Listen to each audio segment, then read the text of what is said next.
cows to come home.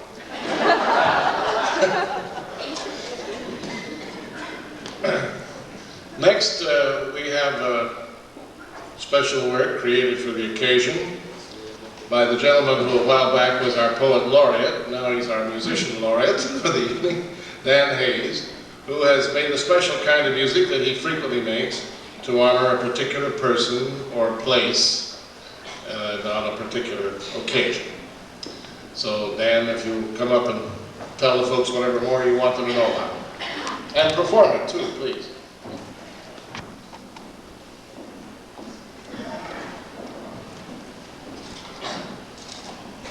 Speaking of musicians needing to be able to sight read, we have here 5 musicians. They are alumni members of the Symphony School and therefore Italiano trained to some extent. And they got together this morning for the one rehearsal of this music. And it turned out that there was no cellist available, so one person is having to play string bass in place of cello. Playing the cello part, I would say, most admirably.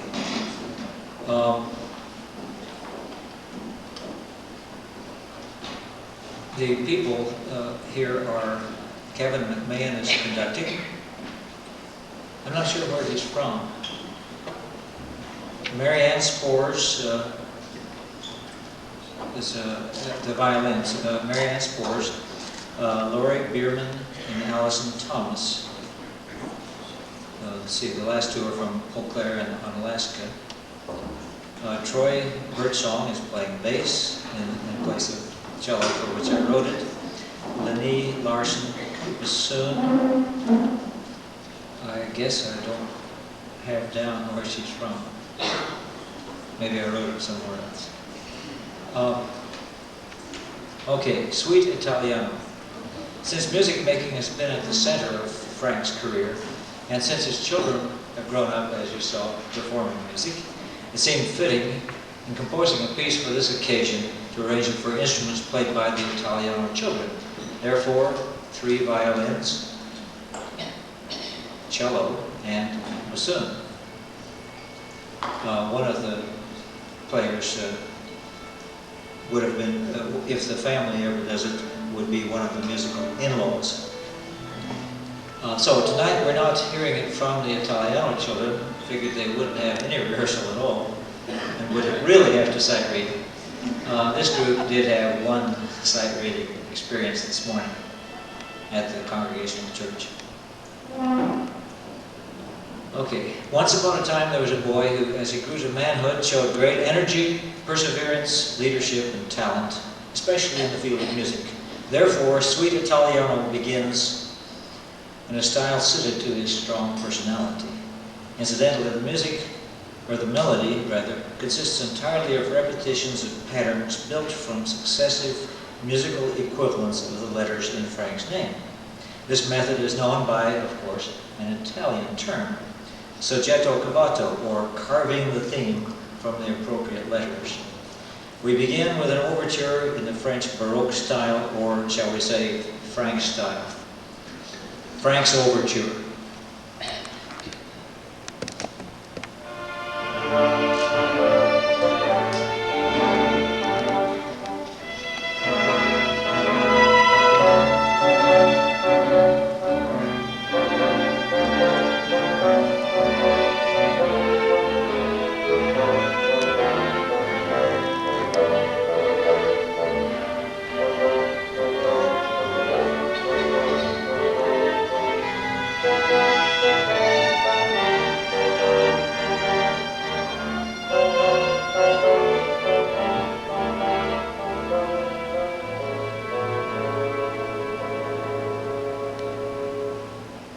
As Frank's musical career developed, he directed many styles. Here, again with the tune derived from his name, is Frank's neoclassic or modern classical style.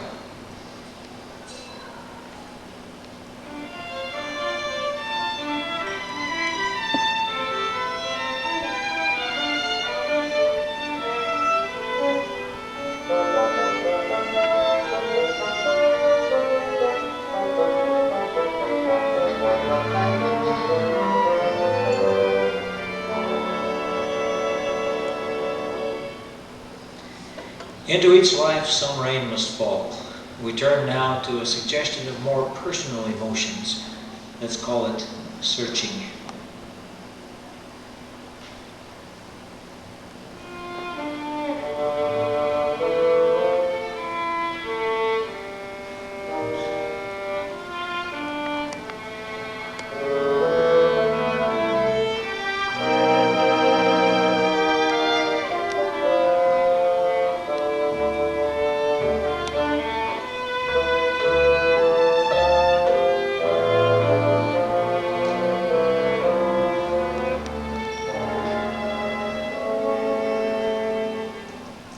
The search led to one who, more than any other, helped to make possible Frank's achievements.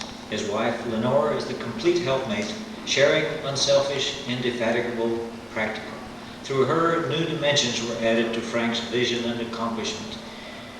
Here's Lenore, based upon the appropriate letters from her name.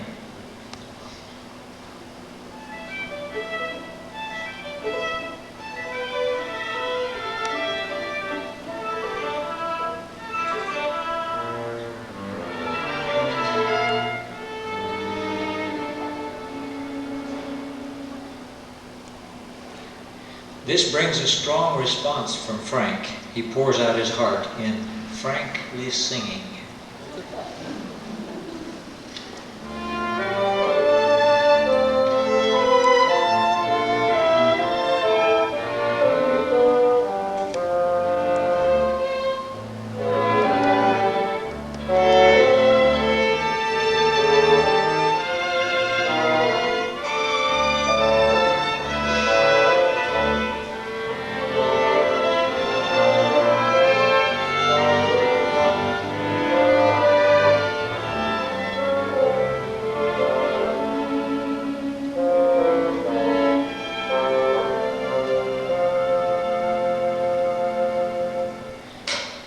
Frank's eloquence in turn inspires Lenore's waltz.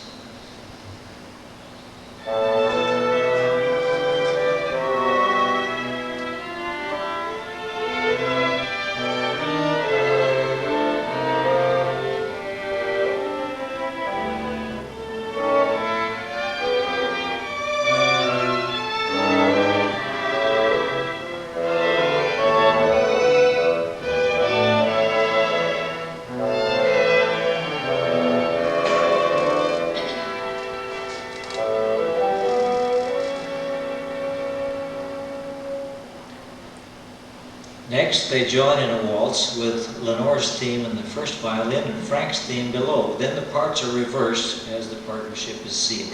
Here's How to Do.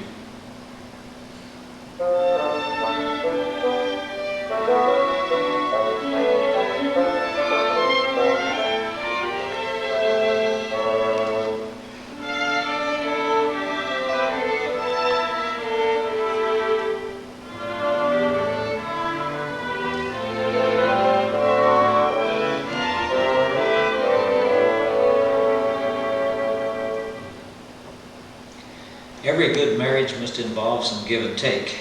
Here, a new melody is heard consisting of notes taken alternately from Frank's and Lenore's themes. The result is a rather happy carousel-like tune called Taking Turns.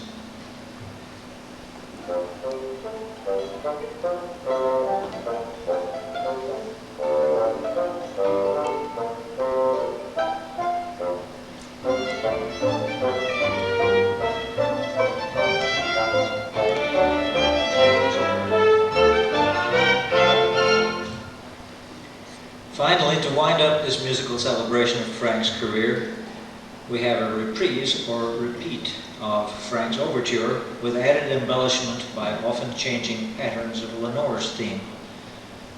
We'll call it Maestroso. It will be followed without pause by a short ragtime dance, introduced, of course, by Lenore's theme.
know, it's been a little while. Why doesn't everybody stand up for a moment? And for 6 years was handling the music, first at Logan High School and then at the Lincoln Junior High School, which is now, of course, the Lincoln Middle School. During this time, one of the highlights, I suppose, in his life during this period was that he met his future wife, Lenore. As one of Frank's friends said, "How fortunate for music that when you auditioned for Lenore, you passed." Over the years, Lenore's many talents as manager, organizer, promoter, and fundraiser, as well as musician, have been an indispensable part of the Italiano team. During the years at Logan, Frank was instrumental, I think it's a wise choice of word there, in reviving the Crosse Civic Concert Band, which enabled musicians out of high school to continue their musical interests. He does this again these days with the Da Capo Concert Band, which you heard when you came in before dinner. During his tenure at Lincoln, there was a fair amount of newspaper notice, and they were very generous in their descriptions of the musical presentations, using such phrases as must rank as one of the all-time highs in local presentations from this grade level. And the same article also noted that such expression is seldom attained in the average senior high school. And then, you know, at these occasions, always, at least when I see them on TV, you suddenly say, "Oh, I have a telegram here." "Well, I do." So I will read it. I will read what it says and see if Frank can guess who it's from.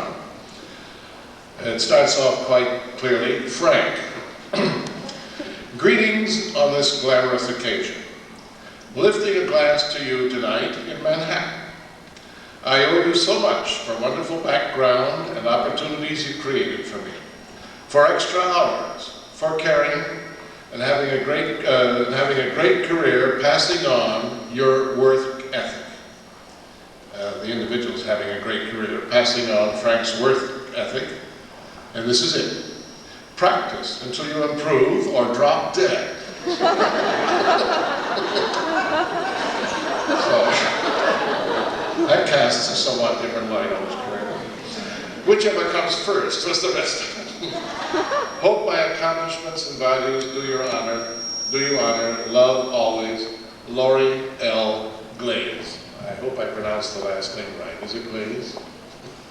I might point out for those of you who would not know who that is, that Laurie Glaze teaches at the Manhattan School of Music, one of the very finest in the country, and coaches at the Metropolitan Opera. In 1957, Frank was one of a group of people who decided to establish Luther High School. In the first year, this school enjoyed an absolutely unique circumstance. Every member of the student body played in the band. That is not to say there was a large student body. There were 21. But they all played in the band during their very first year at Lutheran High School. And this became a center for activity in the Lutheran schools. They also organized an orchestra, which at this time was the only orchestra in a Lutheran high school in the state of Wisconsin. Later on, he established the National Lutheran Band Festival, which began here in La Crosse and now is in various locations around the country, all the way from Michigan to Arizona. And in 1966, at Luther High School, they dedicated the yearbook to Frank. So he was a very, very significant figure for that high school. There, I believe, also began a tradition, which I must say the description I received of its beginnings is accurate. It's a wonder it got to be a tradition. However, it did, and Frank became famous for performances of the 1812 Overture of Tchaikovsky, with all sorts of battery going on towards the end to represent the battle scenes. This continues a tradition. I think in the Shanghai letter, there's a comment, or maybe in one of the reviews of the concerts in Shanghai, there's a comment that Frank is especially effective in the conducting of Russian music. Why this should be true in Italian, I don't know, but that's what they said. And he certainly was effective in conducting the 1812 Overture, which he's done many times as a highlight of various series of concerts, and with great success with full force. But the first performance, I presume it was the first performance, was a little more complicated. It was carefully planned for the 1972 band festival, complete with firecrackers, cherry bombs, 50-gallon barrels, and 10-gauge shotguns. The whole works. I suppose that nowadays the fire department would prevent this whole thing. But apparently it was planned in those days. And as the band played the overture, the sound effects squad was ready and waiting for the cue from the maestro. However, they misread the director and began setting off the fireworks and firing the guns and banging the barrels and everything 128 measures too soon. Now that's quite a bit too soon. Immediately the gymnasium was filled with ear-shattering explosions and blue smoke and general uproar, which totally drowned out the band, and Mr. Italiano had them stop playing. So the war ceased. The band quit. And when the final firecracker had exploded and the empty shotgun shells lay all over the floor, he started again, and to finish the piece. Unfortunately, when they came to the climactic battle scene, it turned out that the entire armory had been used up. And there was nothing at all to perform at that occasion. So it had all been shot off 128 measures too soon. Well, Frank's a brave fellow. So he kept trying with this thing, and I can guarantee you that the last few times of which I was a personal witness, everything worked, as far as I could tell, very well. Of course, if something doesn't go off at all in the dark down at Dodge Park, you may not know that it didn't work. It sounded like it worked. So that was Frank's contribution to Luther High School. One heck of a noise. In 1960, he began to consider or proposed that there be a summer music festival here, variously known as the Cooley Region Festival of the Arts, the Great River Festival of the Arts, which still continues today and expanded in somewhat varied form from what it started out as. It began as an opportunity for students to gain further experience during the summer in playing and to provide outdoor concerts for the enjoyment of the citizenry of the city and the area around. And the first summer, Frank got the idea of getting the union musicians to play, some of the union musicians, some of the professionals, to play along with some of the students. And this way they learned from the professionals something about playing in a large ensemble. Part of this whole thing took place in Merrick Park, called Music Under the Stars. This was a yearly feature of the Cooley Region Festival. The music was geared to a wide range of audience with emphasis upon music accessible to families. The acoustics weren't the greatest, and the weather was pretty unpredictable. The mosquitoes really loved music, not to mention the musicians, and joined in with their buzzing sound to add to the general effect. And there were memorable occasions. People came with chairs and blankets and really enjoyed this event. It was, however, missed. Eventually, it didn't continue because the bandstand burned down. There had been some talk about the need for an improved bandstand, and I know that Frank has been making this kind of talk in other places once in a while. We need a better bandstand, but nobody thought he'd go so far as to burn the old one down just to get a new one. And they fixed him. They didn't give him a new one. They didn't give him any at all. So the whole thing had to be moved somewhere else. But out of this whole venture, this combining of professional musicians with students, another idea developed, which lasted for 27 years, and that was the Symphony School of America. And this provided students from all over the country with the opportunity to develop their talent in an intensive 5-week summer program. And in 1966, Frank was asked to develop something similar down in Dodgeville, Wisconsin, and that orchestra down there came to be known as the Symphony of the Hills, and along with the Great River Symphony and the Crosse, it made up the Symphony School of America. There were Really, I don't think there really were two different orchestras. I think they simply moved their locale after a couple of weeks in Dodgeville. They came up for the last 3 weeks in the Crosse. There are lots and lots of, literally hundreds of symphony school alumni, many of whom have become professional musicians and members of symphony orchestras around the country. My first contact with Frank individually was in connection with the symphony school. I arrived in Madison in January, which is no time to arrive in Madison. It was bitter cold and snow all over the place, to be a speaker at the Wisconsin Music Teachers Association, of which Frank either had been or was about to be the president. I don't remember which. And naturally, in front of my place at the dinner was some pleasing, which I was pleased to take back to the East Coast and introduce my friends in New Jersey, our friends to it. And naturally, Frank had a plan. Frank always has a plan. Frank's always about to do something else, some more, anyway. And in this case, he wanted me to write a piece for the symphony school, which I was happy to agree to. And that summer, I came back to La Crosse and discovered that although Madison could be bitterly cold in the winter, La Crosse could be exceedingly hot and sticky in the summer. and heard a very, very fine performance of this work by this orchestra, which consisted of about 20 professional players from major orchestras all over the country, who sat in the first chairs and taught the young people, and a great number of very gifted young people from high school, junior high school, even in some cases, up through college, and even a few just beyond college. It was a magnificent organization. On the screen now, you see a picture which appeared in Time magazine on the 4th of August in 1967.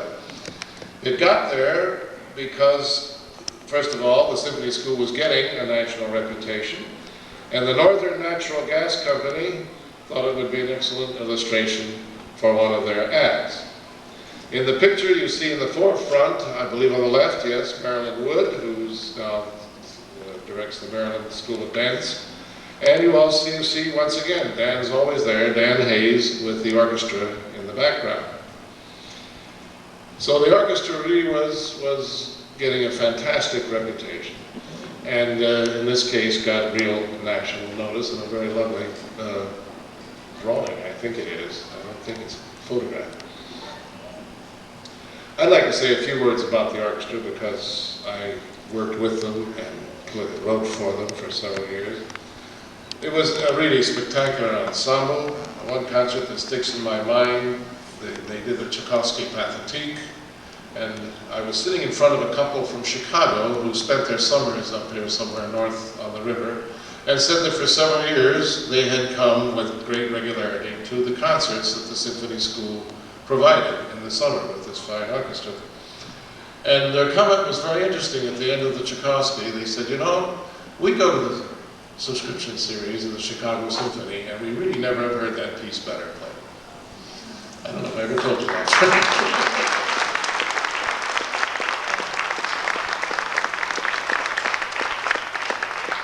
It was a truly brilliant performance. Another one that I remember is the performance they did of the Petrushka score.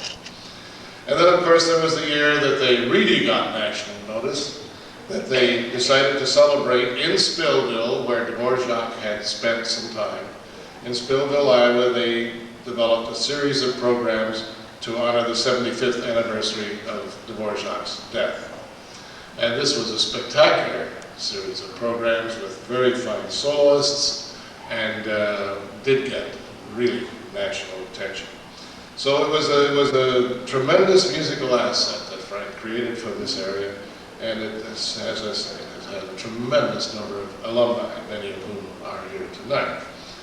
But as a special tribute to Frank, a group of these alumni got together, students and faculty, and they're going to perform for us tonight under the direction of Kevin McMahon, and the piece they're going to perform is the Brandenburg Concerto, number 2.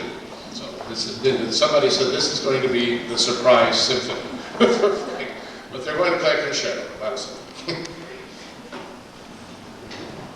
Perhaps this is why I should have had you stand up there. They have some busy work to do up there. I should mention that Kevin McMahon was a player, I'm told, in the orchestra himself for 7 years. I believe he played violin in the Symphony School Orchestra.